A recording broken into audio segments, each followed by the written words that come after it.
I've taken some time to reflect on this.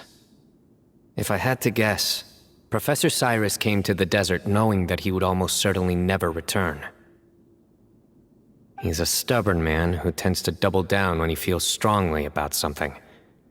We won't get anywhere trying to convince him to escape. I agree. My master Nephis says the same thing. Once Cyrus makes up his mind about something, he won't listen to reason. So that's one thing. A few other things come to mind too.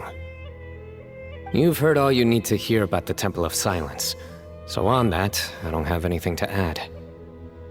My own memories of this place are hazy though. Probably something to do with the overpowering presence of the Ba fragments. That might explain why I suffered from constant headaches and fevers as a child.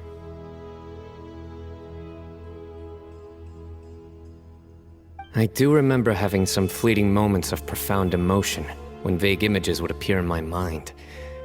But I don't recall much, only bits and pieces.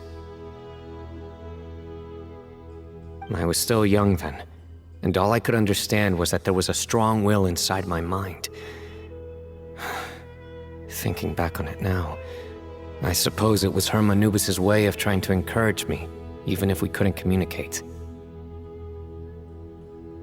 The power that came to inhabit my spirit was probably one of the cornerstones of their whole faith. So if the will and might of Herm Anubis is a real, intangible thing, and they are its rightful worshippers, then... You're not gonna give in to their demands, are you?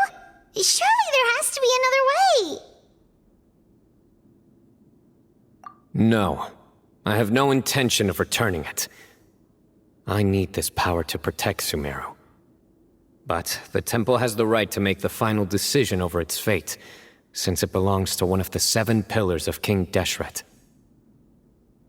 So I will challenge them head-on, and win the right to wield this power for myself, fair and square. This reminds me of something Alhaitham mentioned to me just before we left.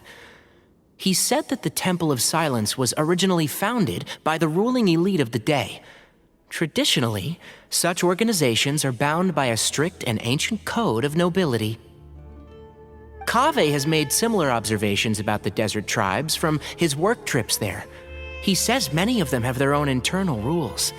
They talk about the importance of never dishonoring their tribal bonds, or the rules laid down by their ancestors.